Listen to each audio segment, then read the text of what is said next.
Dear viewers, subscribers and the students, welcome to the IAS Mentor.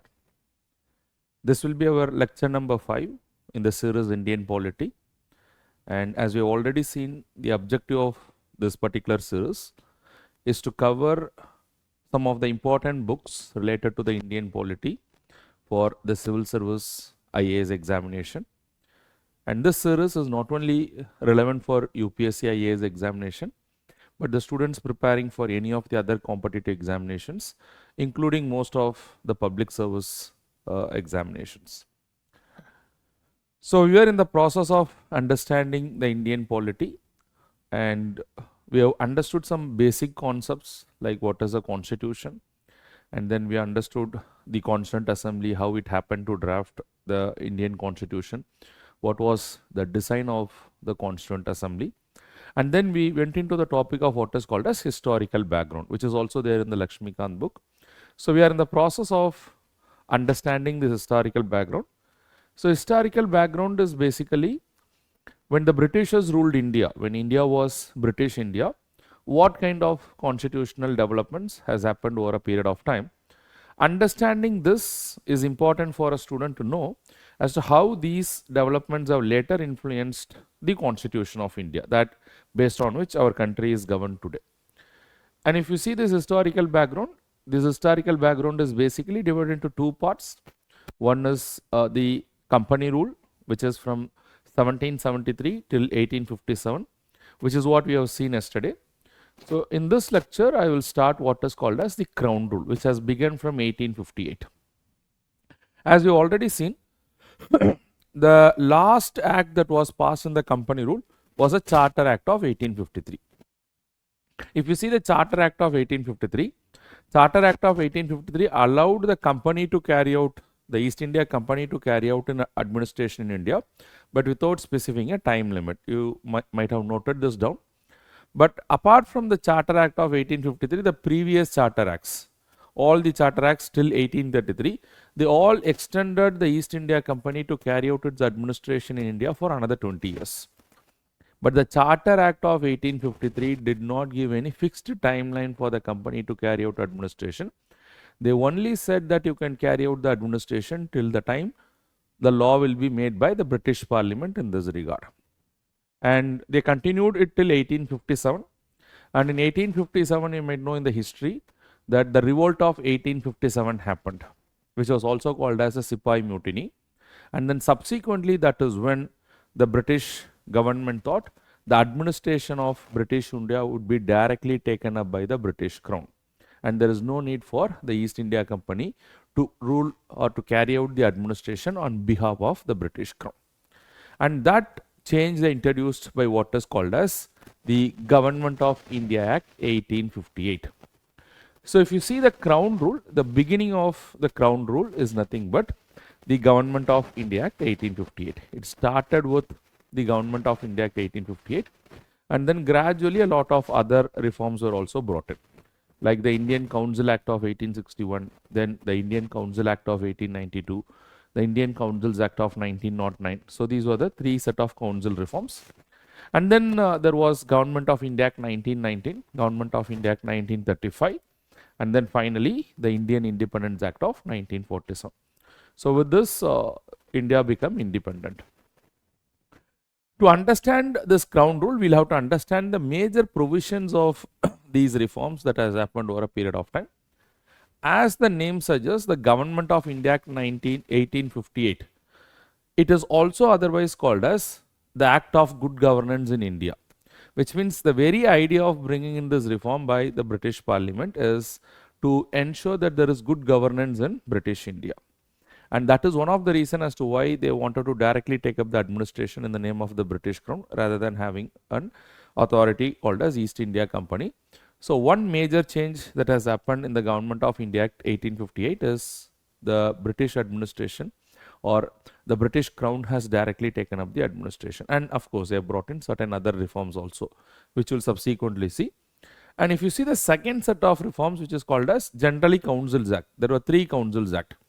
And if you see this Councils Act, the Councils Act were majorly related to bringing in reforms in the council. That is, the Governor General Executive Council, the Governor General Legislative Council. So in the council and the way that they function is where these reforms were focused upon. So over a period of time, these reforms has happened, and these councils, especially the Legislative Council, is what is the Parliament of India today, or the state legislature in various states. That you will understand as we will proceed. And then the Government of India Act 1919 and 1935, they were majorly trying to bring in the major structural reforms in the way the country is governed. So for example, the Government of India Act 1935 brought in the federal political system, which is also to some extent part of the Indian Constitution today. And then of course the last act, that is the Indian Independence Act, it merely gave independence to India, and it also made the Constituent Assembly of India a sovereign body to draft the Constitution of India as it wishes. So now we'll just proceed further. We'll try to understand these acts one by one and how gradually the reforms have happened. The first that you are going to see is the Government of India Act 1858. And in this lecture, I'll try to cover the Government of India Act 1858, and I'll also try to cover all the three Councils Act. And in the next lecture, I'll deal with the Government of India Act 1919, Government of India Act 1935, and the Indian Independence Act. And with that, we'll come to the end of the historical background. So as I already said, what is a major reform that was brought in by the Government of India Act Government of India Act 1858? The Government of India Act 1858 transferred the administration of British India from the East India Company to the British Crown. So from henceforth, it was also called as a Crown rule, or directly the British India will be administered by the Crown. And for that purpose, it has made some changes also. Say for example, it has created a new authority, what is called as Secretary of State. So who is the Secretary of State is a question. That means the Government of India Act 1858 has given the responsibility of administering British India to an authority, what is called as Secretary of State. And it is the Secretary of State who would be responsible to carry out the administration of British India on behalf of the British Crown. So who is the Secretary of State?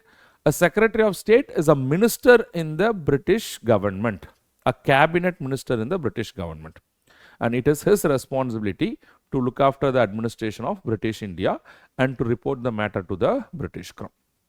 So today in the Government of India, there are a lot of cabinet ministers in the union level. So every union minister or cabinet minister is having some portfolio, some responsibility, some ministry or a department. So similarly, the Secretary of State responsibility is to look after the British India administration and to report it to the British Crown. So the Secretary of State will sit there in England, but you need to have someone on ground to implement whatever is directed by the Secretary of State. So who will sit in India and carry out the orders which is given by the Secretary of State is none other than what is called as the Viceroy.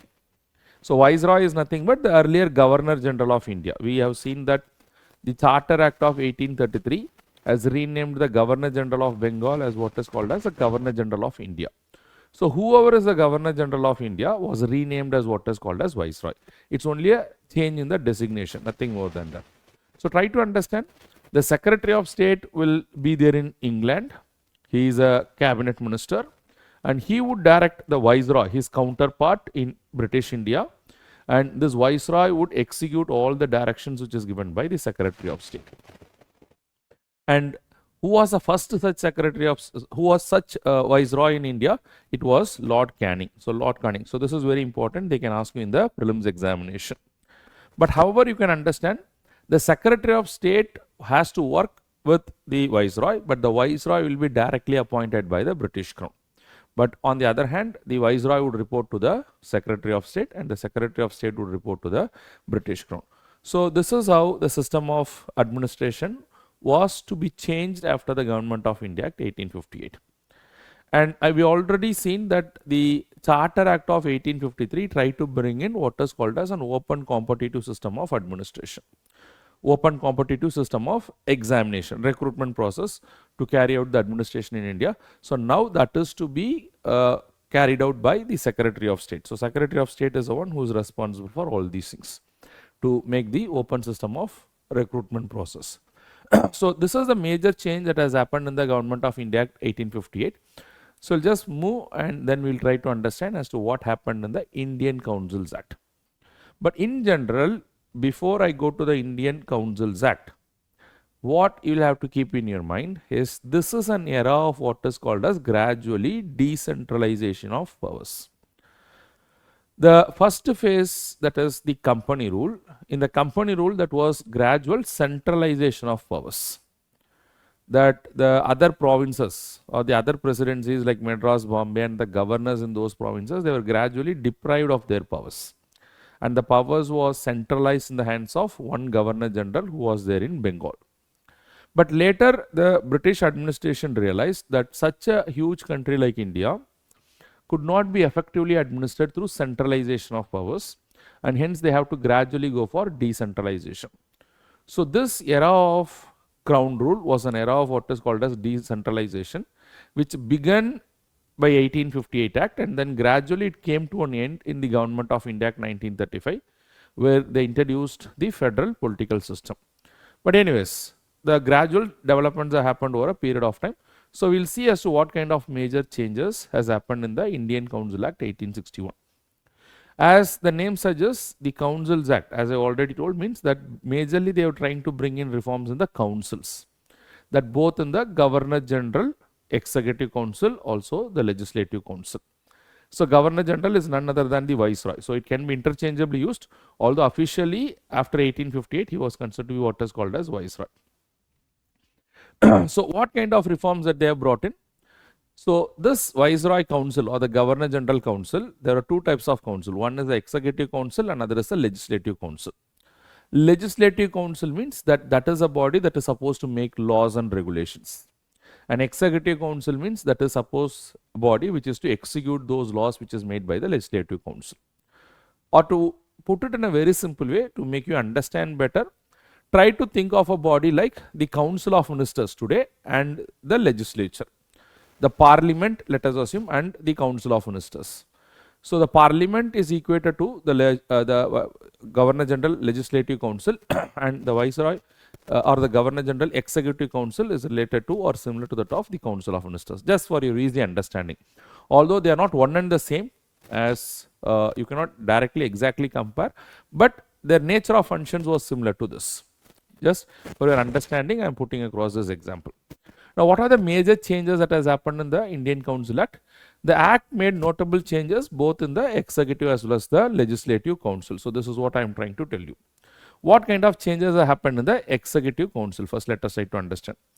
Now, the Indian Council Act went for the expansion of the Viceroy Executive Council. So, before the Indian Council Act of 1861, the Viceroy Executive Council had only 4 members, and now that was extended by the 5th member, and he was a specialist in the area of law. So what are the different executive members in the Viceroy Executive Council apart from the Viceroy? It is the Home Executive or the Council consists of a member who is specifically taking care of home portfolio, revenue portfolio, military, finance, and now one more member was also taking care of the law portfolio. So to that extent it has been extended or expanded. Viceroy is also, as per the Indian Council Act, is supposed to make the transaction of business rules for better administration in British India. Now what do you understand by this transaction of business rules? When I say transaction of business rules, it is nothing but that in any government organization there will be lot of functions. And who is supposed to carry out all these functions? That means fixing of certain responsibilities. Different authorities will be given different tasks. So, or in other words, there need to be something which is called as delegation of work. So, by delegating the work to different authorities in the organization, accountability can be fixed and smooth and efficient functioning of work can be carried out. But who is supposed to allocate this work to different functionaries or different authorities in an organization is the top authority. So similarly here, who is the top authority to decide as to who is to carry out what function in the administration? This power is given in the hands of the Viceroy. The Viceroy will determine the transaction of business rules. And in fact, it was Lord Canning who was the first Viceroy of India who also introduced what is called as a portfolio system. Very, very important. When was the portfolio system was given the statutory recognition? It was given statutory recognition by the Indian Councils Act of 1861. So what does it mean by statutory recognition? Statutory recognition means recognized by a law. Statute is basically a law. So statutory recognition means recognized by a law. So which law for the first time recognized the portfolio system is nothing but the Indian Councils Act. Many times has been asked in the examination. And who was the one who introduced this portfolio system? It was Lord Canning. And what is this portfolio system? The portfolio system is nothing but every member of the Viceroy Executive Council will be made in charge of a specific ministry or department. So, for example, the home member will be responsible for home affairs. The revenue member will be responsible for collecting taxes and all those things. And say the law member will be responsible for the matters related to legal reforms and all those things. So, allocation of responsibility or work to different authorities, and that's basically what is, or different ministers is basically what is called as portfolio system. And this system has led to the cabinet system today. So today if you see in the Indian government that we have the Prime Minister and the Council of Ministers and certain cabinet ministers. And every cabinet minister is responsible for a specific portfolio. Say for example, Mr. Amit Shah is there, who is responsible for home portfolio. We have Mr. Rajnath Singh, who is responsible for what is called as Defense Ministry. So this allocation of responsibility is basically an example of what is called as portfolio system. And what is the genesis of this portfolio system that we are following today? It was the Indian Councils Act 1861, and it was Lord Canning who brought in this. In fact, this portfolio system was introduced way back in 1859 itself. But then it was given statutory recognition, a recognition under the law in 1861. So you'll have to understand all those things. So overall, all these things, expansion of the council and then portfolio system, they all led to improvement in the efficiency in the way the government is carried out. So these are all the important changes that has happened in the executive council. So now let us try to understand as to what kind of changes has happened in what is called as the legislative council. So what is the legislative council? This body is similar to that of something, a law-making body, let us assume. So that is what is the legislative council. So what happened in the legislative council? The legislative sorry, in the legislative council also there was expansion in the Viceroy council. So there was an expansion in the Viceroy's executive, there was an expansion in the Viceroy's council when they are performing a legislative function. So try to understand this. So what happened is the Viceroy council has gone for an expansion when they are performing a legislative function. In fact, there was no separate body per se. So when they are performing the executive function, it was a very small body. But when they are performing a legislative function, the Viceroy Executive Council has gone for an expansion. Certain new members were added as a part of the council. And from where the members came from? The members were from both officials as well as non-officials. This is the second difference you will have to understand. So in fact, we'll have to understand as to who is the non-official. So before going to the non-official, let me just clarify it once again. So we already seen what is a Viceroy Executive Council. They are basically like the ministers. But when the Viceroy Executive Council is supposed to perform a legislative function, that's a law-making function, apart from these 5 members, certain other members were also added. And they were taking part only when the Viceroy Executive Council were performing what is called as a legislative function. And for that, certain mechanism was there. So when they are performing the legislative function, not less than half of the members to be what is called as non-officials. Indians, or maybe from the British, they may be part of the United Kingdom also, or they may be Indians also, but they will be included in what is called as when the Executive Council is performing a legislative function. So basically, you'll have to understand as to who is the non-official. So who is a non-official? A non-official is someone who is not part of the British government. And someone who is part of the British government is an official. So basically, when the Executive Council is performing the legislative function, certain non-official members are also included. especially experts in certain areas that may be from India or from England, but they'll also be part of the Legislative Council. And what was the function of this Legislative Council when they were performing the legislative function? Is strictly law making. So these members who are part of the Legislative Council, they can engage in some discussions and deliberations with regard to the legislative proposals or the bills that is introduced. But the function of these members, the non-official members who are included to be part of the Legislative Council, they were very, very minimal. They will not be able to carry out a lot of functions like the members of the parliament, that today they can ask a lot of questions, they can debate, they can criticize. So they were not having that many functions, but majorly they can discuss about the various legislative proposals, nothing more than that. And apart from that, there was also a way of issuing ordinances. And who can issue the ordinance? The Viceroy was given the power to issue the ordinance. So normally the law is made by the Legislative Council. So if the law is made by the Viceroy, then that would be what is called as ordinance. Or in other words, if the entire law making process by the executive, by the council is bypassed and just the Viceroy is making a law, then that type of law is what is called as an ordinance. So while the law can be made by the Legislative Council also, and apart from that, the Viceroy can also make a law, and such a law is what is called as ordinance. Although under exceptional circumstances you will make this ordinance, but however that was allowed under the Indian Council Act of 1861. And what are the major other developments that has happened in the Indian Council Act 1861? This was also a time where gradually I said that there was an era of decentralization. That means they are trying to restore the powers of the other provinces or the other presidencies or the governors in, say, Bombay and Madras.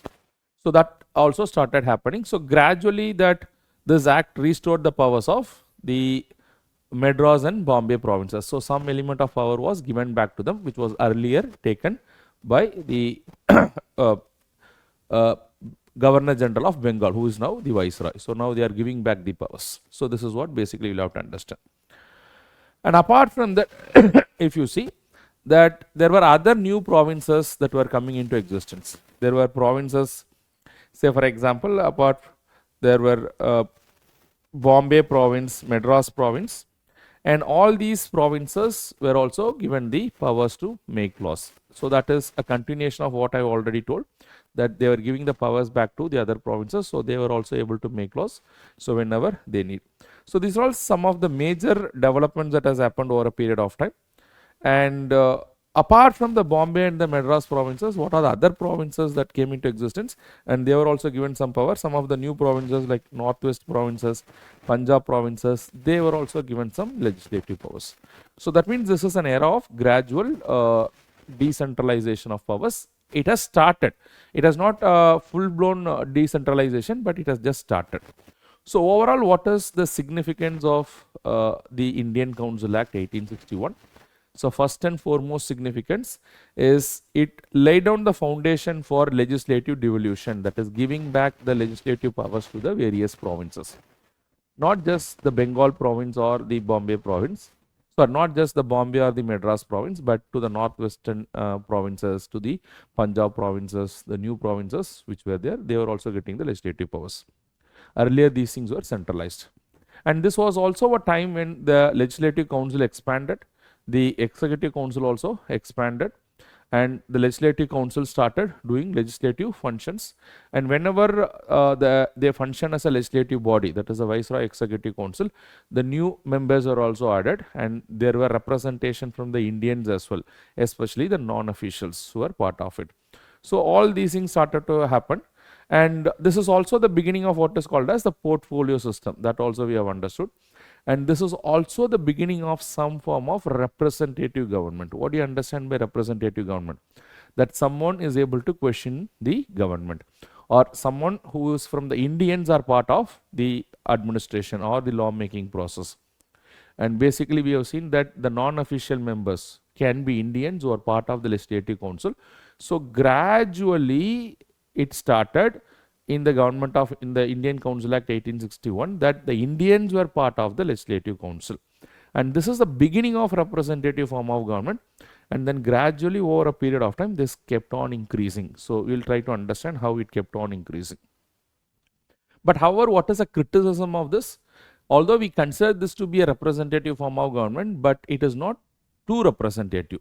The scope was very limited, that they can discuss the bills, nothing more than that. That whatever is their discussion, it is also majorly advisory in nature. So it was not too elaborate in terms of to what extent they can participate or make it a representative form of government, but this is the genesis of the representative form of government. So once this reform was done, then gradually the next set of reforms also came in by the Indian Council Act of 1862. So now we will try to understand majorly what type of reforms was brought in. So try to understand, councils means majorly they were focusing upon the reforms in the council. So here also the councils majorly focused upon both the legislative as well as the executive council. But one important development that has happened is, so in 1892 in the Indian Council Act, the representation of the Indians and the non-officials started increasing in comparison to that of what is called as the Indian Council Act of 1861. And in some of your books it is also mentioned that this is also the time of what is called as introduction of indirect elections in India. The Council Act also allowed for what is called as indirect election. Although there was some mechanism of indirect election to the legislative council, but the act carefully avoided the word indirect election and they used the word what is called as nomination. So this is basically what you'll have to understand. So now let us try to understand what are other major changes that has happened. So the major objective is to expand both the legislative councils in the center and the provinces. Well, the Bengal, whatever is the legislative council in the Bengal or the Viceroy Executive Council, when it was performing the legislative function, it was called as the Central Legislative Council, and in the provinces, they are all called as the Provincial Legislative Councils. So what are the major changes in the Central Legislative Council, that is the Viceroy Legislative Council? They increased the size of non-official members, although it still had what is called as official majority. That means the council of the Viceroy will have certain officials who are part of the government and non-officials who are not part of the government. So in the Indian Council Act of 1892, who are still having the majority in the Central Legislative Council, it was the officials and not the non-officials, although the size kept on increasing. They started accommodating more non-officials. And apart from that, the non-official members are nominated from various provincial legislative councils. See, we have already seen that apart from the Bombay and Madras provinces, a lot of other provinces came into existence, like the Northwest provinces, Punjab provinces. So what happened in the Indian Council Act of 1892? There were representation from various legislative councils, provincial legislative council in the Central Legislative Council. And this happened basically when a system of indirect election. But however, the system of indirect election was avoided and the word that is used is what is called as nomination. Which means various councils will come and say that we wanted these representatives to represent on our behalf in the legislative council, that is in the Central Legislative Council. And then after they have made their nomination or after they have made that presented the candidates' names, then the Viceroy would choose and they will be made part of the Central Legislative Council. So this is how basically it has happened. So it's basically called as nomination, although it is also said that the system of indirect election has started in 1892. And apart from that, certain other changes have also happened over a period of time. So in 1861 Council Act, we have seen that is the starting of the representative form of government, which means that the members were started to discuss about the various bills. The members have started discussing about various legislative proposals in the legislative council. So now the function of the members in the legislative council gradually started increasing. They not only were supposed to discuss the bills, they can discuss the budget, they can raise questions, all those things, function was added. So it became more representative relatively in relation to the Indian Council Act of 1861. And then what are the changes that has happened to the provincial legislature? So this Indian Council Act 1892 has brought changes not only in the central legislature but also in the provincial legislature. So what are the type of changes it has got in the provincial legislature? These are the changes. It increased the size and function of the provincial legislative council. So in general, you will have to understand that all these councils act, they have increased the size of the council, especially the legislative council, and they have also increased their functions, and they also over a period of time become more representative in character, because more and more Indians were made part of these councils. And it also introduced a principle of what is called as indirect election. That is what I am saying. Although it is said that it introduced a principle of indirect election, but it was majorly by nomination. So only very few people or certain bodies like the local bodies and the members of universities, the members of Congress, commerce, sorry, not Congress, members of commerce, commerce bodies, business associations. So they would make some nomination, and these people would be representing those groups in what is called as the provincial councils. So this came to be what is called as indirect election, but although it is, again, it was a system of nomination. So what is the significance of this Indian Council Act? So the significance of the Indian Council Act is, the experts also say this is the beginning of the parliamentary system in India. Why it is called as the beginning of parliamentary system in India? It is because it increased the Indian representation in the legislative council. And the Indian representation was not only increased, but the Indians have also given power to discuss the bills, discuss the budget, to raise questions about the way that the money is spent against the British executives. So that is why it is called as the beginning of parliamentary system. Although you cannot compare what happened in 1892 with the present parliamentary system. So they are in a different league, but although this is the beginning of parliamentary system at that point of time. And it also introduced a system of the principle of indirect election. Although it is called as indirect election, it was merely a principle of what is called as, or merely what was followed is only nomination. And then of course it enlarged the size and functions of the legislative council. Although the size and functions of the members of the legislative councils were increased and there were more non-official members, but still who were having the majority in the legislative council, it was still the official majority. I have already told what does it mean by official and non-officials. Officials were part of the British government and non-officials were not part of the British government. So although over a period of time the size of the legislative council went on increasing, but still under 1892 it was only the official majority. But the good thing is the non-official members kept on increasing. Okay, so this is all the major developments that has happened in the government of Indian Council Act 1892. And the last of the reforms with regard to the councils is the Indian Council Act 1909, which is also called as Marley-Minto reforms. Now, why it is called as Marley-Minto reforms? And it is important for a number of reasons, and many questions has been asked from this particular area. Why the Marley-Minto reforms is very, very important. Or first of all, why it is called as Marley-Minto reforms?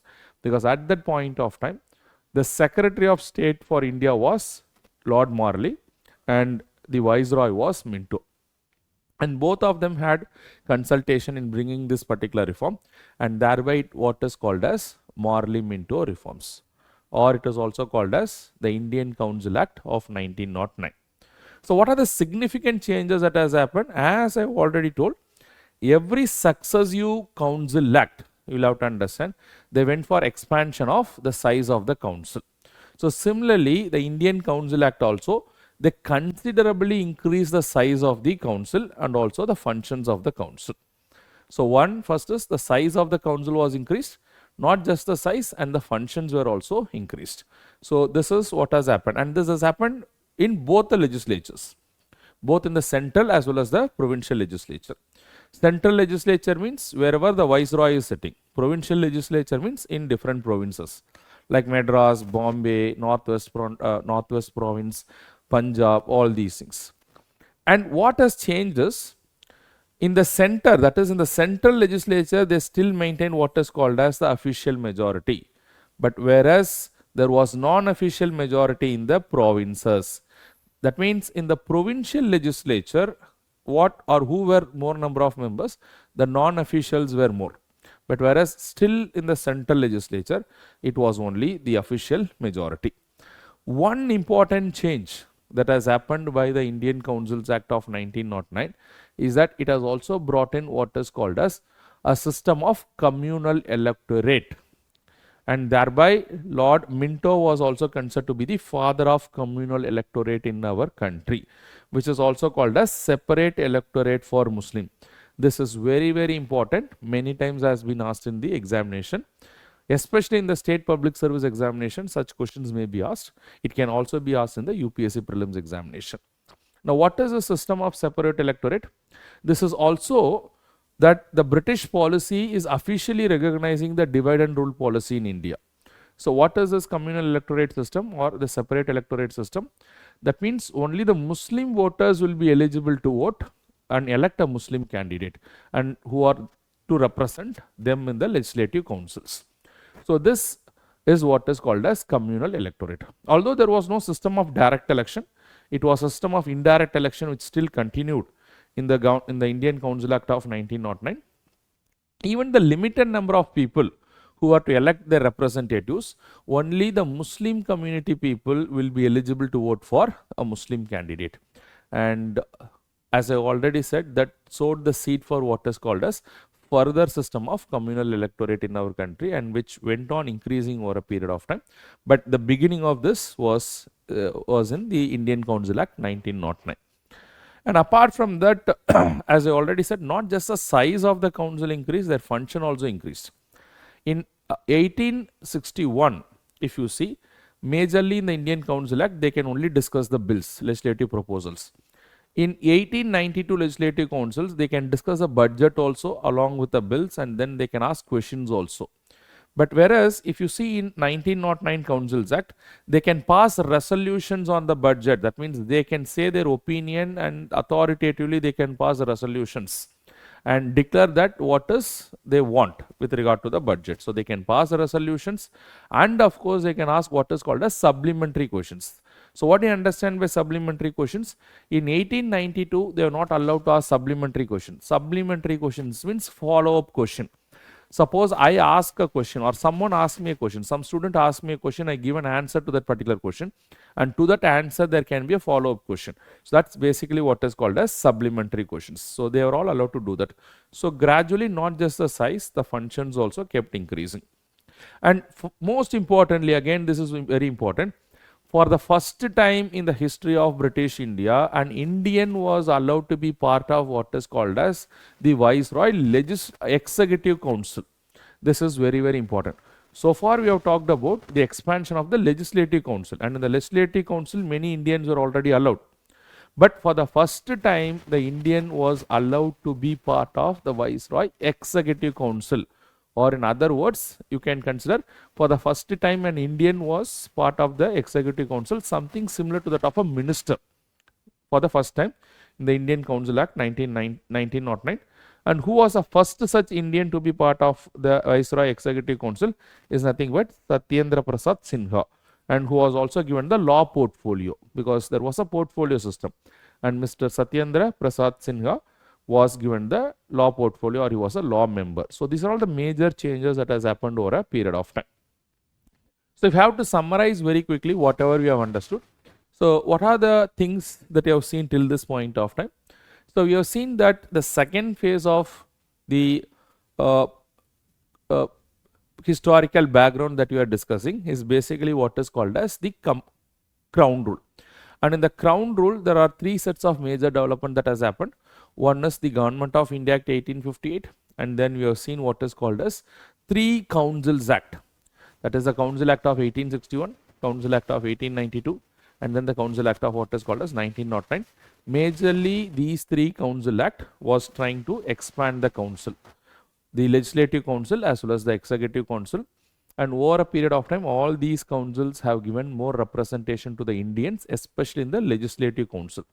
Not just the functions, but also not just the representation, but also the functions. So, gradually the representative system of governance kept on increasing. And apart from that, the system of indirect election came in 1892. The system of communal electorate came in 1909. Lord Minto came to be the father of communal electorate. Most importantly, for the first time, An Indian member was also made part of the Viceroy Executive Council. Satyendra Prasad Sinha was the first such person, and the portfolio that was given is the law portfolio, or he was a law member. So in the next class, we will continue with what kind of reforms was brought in through the Government of India Act 1919 and the Government of India Act 1935. Very, very important for your examination. And of course, we will also touch upon the Indian Independence Act 1947. So these three reforms, or these three changes that was brought in by the British Parliament, I'll discuss that in the next lecture. So before I wind up the lecture, so come to this particular question. I'm very sure that if I followed this lecture, you will be in a position to answer this particular question. Which of the following legislations passed by the British Parliament to govern India was considered as an act of good governance? Indian Council Act 1861, Government of India Act 1919, Government of India Act 1935, Government of India Act 1858. So you can put your answers in the comment box. So with that, I'll wind up the lecture for today. But before I wind up the lecture, if you have any of your friends or family members preparing for UPSC examination or any of the other competitive examinations like the public service, state public service examination, you can ask them to follow this particular channel, and I'm sure that it will be immensely beneficial to all such candidates. If you want to reach out to me for any queries, you can reach out to me through my Instagram account or through my Telegram channel. Thank you very much. All the very best.